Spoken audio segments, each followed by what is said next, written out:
लोग राम राज की सोचते हैं, हमको किसी राजा के राज सत्ता की कल्पना नहीं करती। मतलब क्या वैशेषिक विशिष्टतम गुण राजा धीराज श्री राम जी में था, जो आज भी हम ही नहीं पूरा विश्व कल्पना करता है इस धरातल पे कोई राम बन करके राजा आ जाए तो विश्व शांति की स्थापना हो जाएगी। जी क्या गुण मेरे प्रभु श्री राम में था। मैं निवेदन करूं, दशरथ चक्रवर्ती नरेश थे, बड़े अच्छे विद्वान लोग बैठे हैं। क्या आप दशरथ राज की कल्पना करते हो? बोलो भाई, और थोड़ा इसको कम करो, कम करो। कोई दशरथ राज नहीं चाहता, क्यों पंडित जी? जब चक्रवर्ती नरेश थे। अच्छा, कोई जनक राज भी चाहता है? नहीं चाहता। कोई विक्रमादित्य का राज सत्ता चाहता है? नहीं चाहता। और ईमानदारी से कहूं, कोई कृष्णचंद्र का द्वारिकाधीश, द्वारिका के राजा का राज कोई चाहते हैं? अरे नहीं। क्या खूबी, क्या वैशेषिक गुण हमारे श्री राघव में था, जो आज भी हम भारतवासी ये कल्पना करते हैं कि हमारे देश में एक बार राम जी राजा बन जाएं, हमको कुछ नहीं चाहिए। निवेदन कर रहा, बड़े अच्छे समाज है। हिंदी साहित्य की मार्तन, हिंदी साहित्य की वांग्मय विद्वान कविकुल कमल दिवाकर बाबा तुलसीदास जी ने अभिव्यंजना से अभिव्यंजित ले आओ। गजब बात बाबा तुलसी ने लिखा, बोले भोजन कर तो बोलावत राजा, और नहीं आवत तो जुबान समाजा। महाराज दशरथ ने, और इको और बेस कम करो, ये हमको। और सुमंत्र से कहा, जाओ राम जी को बुला ले आओ। सुमंत्र ने कहा, जैसा आदेश हो, मैं तो मंत्री हूं। सोचना, बड़े अच्छे लोग बैठे हैं। आज सुमंत्र पे क्या बीतती रही होगी। सुमंत्र ने अपने कलेजे को थाम लिया, मेरे बंधुओं, आंखों में आंसू भराया। आज सुमंत्र इसी बात को सोच रहे थे कि जिस राजा के लिए जहां उनका पसीना बहता था, हम खून बहाने को तैयार थे, और आज राजा दशरथ को अपने बेटे को भूख का फिक्र है। राम के साथ अकेले नहीं है, कहा और भी बच्चे राम के साथ विराजमान है। चौपाई पहनाए कि भोजन कर तो बोलावत राजा, और नहीं आवत तो जुबान समाजा। बच्चों के समाज में हमारी सरकार विराजमान है। सुमंत का हृदय द्रवित हो गया। और मैं एक निवेदन कर दूं जानकारी के लिए, हम पीएचडी के दौरान एक ग्रंथ अद्भुत रामायण में पढ़ा। जिस समय महाराज दशरथ कैकेयी नरेश के यहाँ गए और महारानी कैकेयी के रूप माधुर्य लावण्य को जब देखा, महारानी कैकेयी के अनुपम आटा छाटा लता को देखा, महाराज जी लट्टू हो गए और प्रस्ताव रखा, कैकेयी नरेश, हम आपकी बेटी के साथ विवाह करना चाहते हैं। महाराज कैकेयी ने कहा, शर्त यह है कि मेरे बेटी की कोख से जो संतान पैदा होगा वही अयोध्या का उत्तराधिकारी होगा। सत्य स्वीकार करो। शादी करने को तैयार हूं। ऑलरेडी दो पत्नी थी, महारानी कौशल्या और सुमित्रा। दशरथ जी तैयार नहीं हुए। ध्यान से सुनना, आए अयोध्या में मरणासन की स्थिति हो गई जी। कामा पुराणम न भयम न लज्जा, क्षुब्धा पुराणम न बलम न तेजः, चिंता पुराणम न सुखम न निद्रा। महाराज दशरथ की स्थिति बड़ी दयनीय हुई। वारे सुमंत्र, एक चीज बता दे, महाराज दशरथ के शास्त्रों में 16 मंत्री थे, सुमंत प्रधानमंत्री थे। महाराज दशरथ के इकोनॉमिकल समस्याओं के बड़े जानकार थे। यानी यूं कहिए अर्थ बेहोश है। सुमंत्र ने एक शिकायती पत्र लिया और महाराज दशरथ चक्रवर्ती नरेश का ठप्पा लगा करके कैकेयी नरेश के यहाँ गए। ये सुमंत्र का कर्तव्य था कि पहले हमारे राजा का प्राण बच जाए, सिंहासन तो बाद में मिलेगा।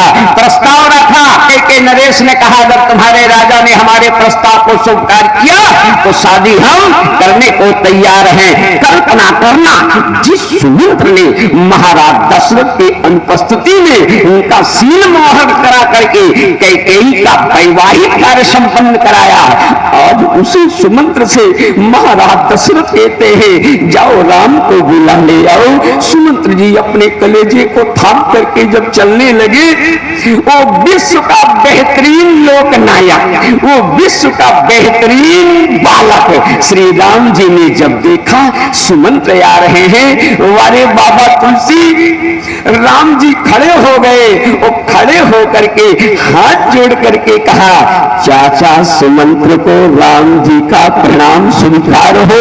इसीलिए मैं निवेदन करता हूं कि आज एक मंत्री को हमारे राघव खड़े हो करके कोई अपने बाप से नमस्कार नहीं करता, कोई मास्टर साहब के आने के बाद विद्यार्थी स्टैंडिंग पोजीशन पे नहीं होता, लेकिन हमारे विश्व के बेहतरीन मेरे राम, मेरे लोक नायक खड़े हो गए जी। और खड़े होकर के जब हाथ जोड़ करके कहा, चाचा सुमंत्र को राम जी का प्रणाम स्वीकार हो। सुमंत्र के आंखों से झर आंसू बहने लगा। ए परवरदिगार, ए परमात्मा, बेटा देना तो राम जैसे देना, जो मंत्री को खड़े होकर के प्रणाम करे, बेटा देना तो राम जैसे देना। बाबा तुलसी ने मानस में लिखा कि नीत प्रीत कहानी तो प्रीत परमारथ स्वारथ, ओ कौन राम सम जान जथारथ। ये मेरे राघव का गुण है। सुमंत्र ने आंखों से आंसू पोंछा, कहा मेरे लाल, मेरे बेटा राम, चलो। मेरे राघव ने कहा, चाचा कहाँ चले? कहा तुमको राजा बुलाए हैं, चौपाई पढ़ना पेशवा साहब, भोजन करत बोलावत राजा। कौन बुलाया है चाचा? कहा राजा ने बुलाया है। राम जी ने कहा जाकर के चाचा सुमंत्र राजा से कह दो राम आने वाले नहीं है। सुमंत्र का आवाज बदला। सुमंत्र ने कहा बस, खबरदार राम, इतिहास के स्वर्णिम पृष्ठों पे स्वर्णाक्षरों से लिख जाएगा। इतिहास कलंकित मत करो मेरे राम, इतिहास कलंकित हो जाएगा। सूर्य वंश में एक बेटा राम पैदा हुआ, वो अपने पिता के आज्ञा का उल्लंघन कर दिया। इतिहास को कलंकित मत करो। राम ने कहा चाचा अगर पिता के हैसियत से बुलाते तो राम सर के बगल चले जाते, सर के बगल चले जाते, लेकिन जब एक राजा के हैसियत से बुलाए हैं तो हम राजा के बुलाने को नहीं जाते, हम तो विदुरानी के यहाँ बिना बुलाए पहुंच जाते हैं, सेवरी के यहाँ बिना बुलाए पहुंच जाते हैं। बुलाने पे हम राजाओं के यहाँ नहीं जाते। चलो ना राम। सुमंत्र ने कहा चलो।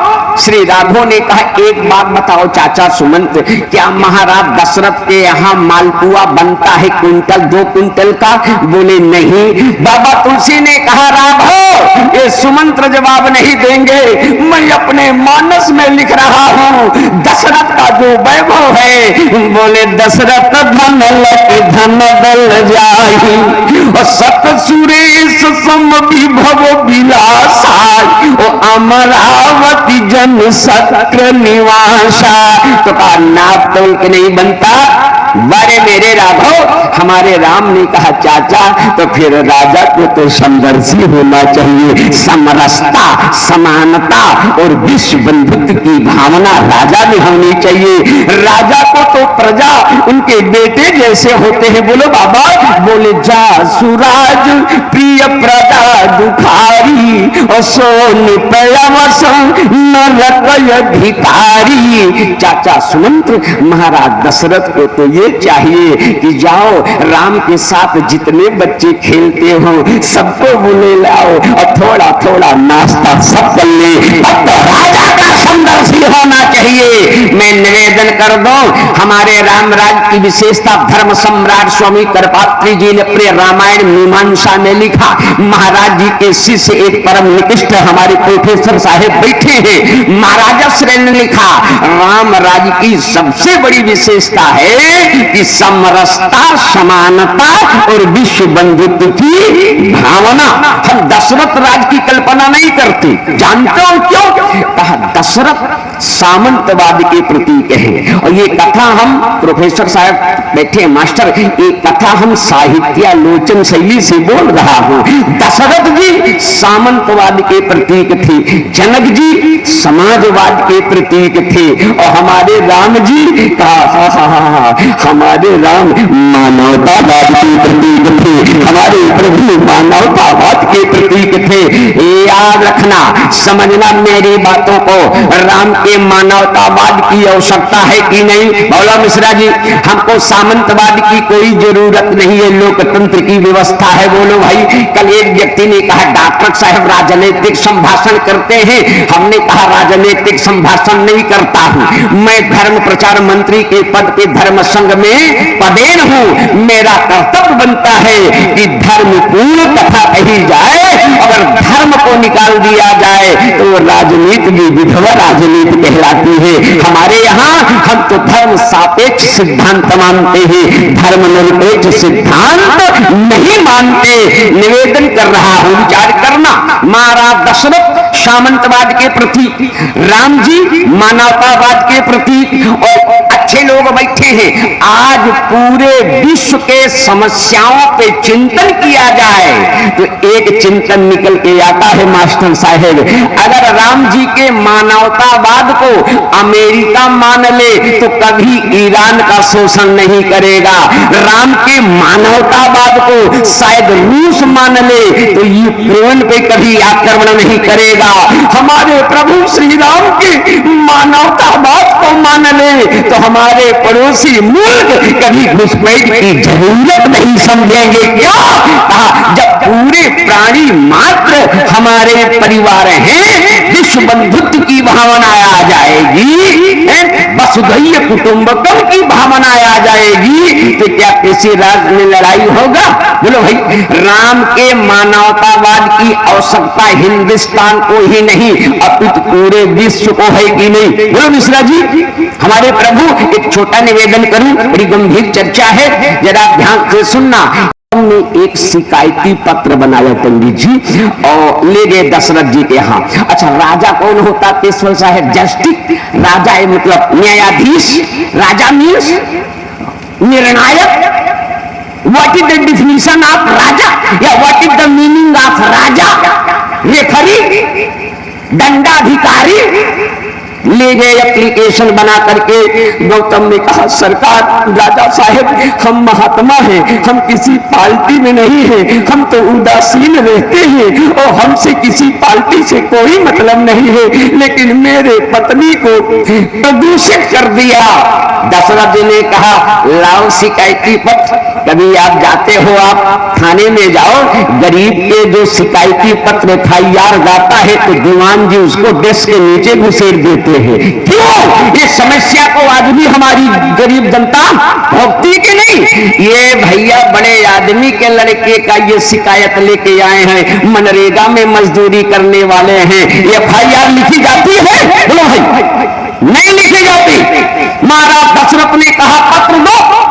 पत्र में इंद्र इन्वॉल्व था, ध्यान से सुनना। भारतीय दंड धारा के अंतर्गत व्यभिचार के केस में, रेप के केस में इंद्र को रेपिस्ट बनाया गया, नॉमिनेटेड किया गया जी। और जब महाराज दशरथ ने इंद्र का नाम पढ़ा तो महाराज गौतम के शिकायती पत्र को नीचे डाल दिया और बोलते हैं क्षमा करना साधु बाबा। ये अल्फाज थे, क्षमा करना महात्मा जी। ये जहां घटना घटी है वो अवध रेंज में है कि मिथिला रेंज में है, हमने पवाईदार राजा बनाया है कुछ, तो हम जनक जी से समझेंगे तब कोई एक्शन लेंगे, तब तक अपने कुटिया में भजन करो। हमारे महाराज दशरथ, कल्पना करना रोजाना हमारे आपके समाज में कोई दुष्ट हमारे पत्नी को आपके समाज में घटना घट जाए, अगर वो जानदार व्यक्ति है, शानदार व्यक्ति है, तो गली से निकल सकेगा? वो सल्फास खा करके आत्महत्या कर लेगा कि जिस गली से गुजरेंगे लोग ताना मारेंगे। आज एक संत का दिल इतना दुखा, और महाराज दशरथ ने कहा हम समझेंगे तब निर्णय लेंगे। एक बात बताएं, जिस राजा को, पंडित जी क्षमा करना, जिस न्यायाधीश को मास्टर साहेब कटघरे में खड़ा हुआ व्यक्ति उसका दोस्त समझ में आवे, मौसिया और जीजा समझ में आवे, तो उस न्यायाधीश को हम क्या कहेंगे? मोतियाबिंद हो गया कि नहीं हो गया? बोलो भाई। जिस राजा के दरबार में न्याय रोता हो, सुनना पेशवा है, जो राजा न्याय करने की स्थिति में ना हो तो उसको कुर्सी से हटा देना चाहिए कि नहीं? दंडी स्वामी महाराज, हटा देना चाहिए। निवेदन कर रहा हूं, संशोधन हो गया। पहले माताएं बैठी हैं, टेलीविजन में जब अदालत का एक दृश्य आता है, एक औरत पीछे खड़ी, पहले खड़ी रहती थी, आंखों में पट्टी बांधे रहती थी, हाथ में तराजू लिए रहती थी, वो न्याय की देवी है। जानते हो हम लोगों से क्या कहती थी? ए भैया, अदालत में आने वाले सज्जनों, कानून अंधा होता है और इस अंधे कानून से न्याय की कभी आशा मत करना, कानून अंधा होता है। निवेदन करूं आपसे, एक जंगल में एक भैंस भागी जा रही थी, मास्टर साहब, भैंस भागी जा रही थी। सारे जानवरों ने कहा तुम क्यों भागती हो? भैंस ने कहा हाथी पकड़ने वाले जंगल में आए हैं। लोगों जानवरों ने कहा हाथी पकड़ने वाले? कहा हाँ। तो कहा तुम तो भैंस हो, क्यों भागती हो? भैंस पकड़ने वाले थोड़ी है। कहा भाग इसलिए रही हूं, ये हिंदुस्तान है, यहाँ 20 साल तो ये साबित करने में गुजर जाएगा कि मैं भैंस हूं कि हाथी। भाग इसलिए रहे हो। निवेदन कर दो महाराज दशरथ का मैं समझूंगा ये कौन है? बोलो भाई, ये सामंतवाद के प्रतीक है। जनक जी के यहाँ पहुंच गए गौतम जी लेकर के मानवतावाद के प्रतीक। महाराज जनक जी न्याय कर दीजिए। अच्छा एक बात बतावे, जनक योगी भी थे और राजा भी थे मास्टर साहब। राजा का अलग कर्तव्य होता है और योगी का, बोलो भाई, राजा का प्रथम कर्तव्य है कि उसके राजकोष में कितना धन है, उसकी सीमा सुरक्षित है कि नहीं है, सैन्य व्यवस्था कैसी है, ये राजा का फर्ज बनता है। बाबा तुलसी से पूछोगे तो राजा के विषय में लिखा है, कह साम दाम अरुदंड विभेदा निपुर बसयन नाथ कहा। ये 4 नीत राजा की होती है। निवेदन कर दो, जिस समय जनक जी ने FIR को पढ़ा, जनक जी को पसीना आ गया। पेशवा साहब गौतम जी ने कहा विदेह राज जनक जी न्याय कर दो। जनक जी ने कहा एक बार इंद्र नाराज हो गया था मिथिला से, दर्जा 4 के किताब में हमने पढ़ा था, है नहीं? आप लोग भी पढ़े होंगे। एक बार इंद्र नाराज हो गया था, मिथिला में अकाल पड़ गया था। जनक जी ने कहा ये साधु बाबा के कहने पे कोई भी अल्फाज निकालेंगे तो मैटर इंद्र का है, इस बार गरम गरम अंगारा बरसेगा, मिथिला नष्ट हो जाएगी। जिस राजा को इतना प्रेजेंट ऑफ माइंड न हो, साक्ष्य समाजवाद के प्रति, जनक जी ने कहा क्षमा करना महाराज, ये जहां घटना घटी है, हम तो सेशन कोर्ट के मजिस्ट्रेट हैं, ये जहां घटना घटी है सुप्रीम कोर्ट के जस्टिस तो महाराज दशरथ चक्रवर्ती नरेश भूमि सप्त सागर मेखला एक भूप रघुपत कौशला, उनका अंतिम निर्णय होगा। हम उनसे समझेंगे तो फैसला लेंगे, हम तो सेशन कोर्ट के हैं, इसलिए तब तक कुटिया में भजन करना। क्या ऐसे मानवता समाजवाद की आवश्यकता है? जिस समाजवाद में नाराज नहीं होंगे, जिस समाजवाद में भाई भतीजा भांजावाद हो, वो समाजवाद का डिफिनीशन नहीं हो सकता। समाजवाद की डिफिनीशन करने के समय मिलेगा, बताएंगे। निवेदन कर रहा हूं, हमारे राम जी मानवतावाद के पुजारी थे। और एक बात बताऊं, उत्तरकांड में बाबा तुलसी ने लिखा है कि राम राज कहा राम राज बैठे यत्र जलोका हर्षित भजवन गया वो सब शोका कहा बयरन करन बताओ वसन कोई, कहा राम प्रताप। आहा, कितना सुंदर समाज रहा होगा।